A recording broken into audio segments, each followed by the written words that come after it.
और कंगाल हो चुके पाकिस्तान से एक बड़ी खबर मिल रही है। पाकिस्तान में अगले साल होने वाले चुनाव में आतंकवादी संगठन भी चुनाव लड़ने वाला है। न्यूज 18 के ओपी तिवारी की खबर के मुताबिक पाकिस्तान की जेल में बंद हाफिज सईद का बेटा तलहा शाहिद पाकिस्तान के चुनाव में अपनी किस्मत आजमा सकता है और उसकी कथित पार्टी अल्लाहू अकबर तहरीक के चुनाव लड़ेगी, जिसके लिए पार्टी ने अब तैयारियां कर प्रचार भी तेज कर दिया है।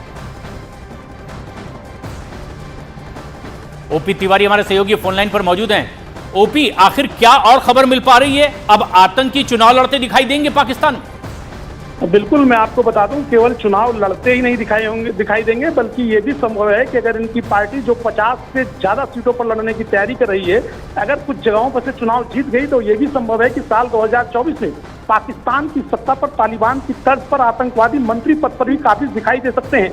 फिलहाल तलहा शहीद के साथ कुल 50 लोग हैं जो इस चुनाव में अपना हाथ आजमाने की तैयारी कर रहे हैं, और जेल में बैठा हुआ हाफिज सईद उन उम्मीदवारों की लिस्ट, उन आतंकवादी उम्मीदवारों की लिस्ट क्लियर कर रहा है जिन्हें इस चुनाव में अपना भाग्य आजमाना है।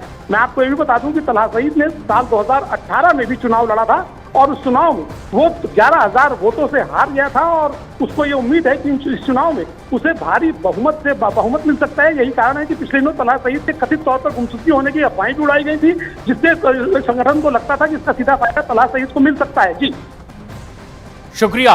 पाकिस्तान में आतंकी संगठन से जुड़े लोग अब चुनावी मैदान में सीधे सीधे दिखाई देंगे।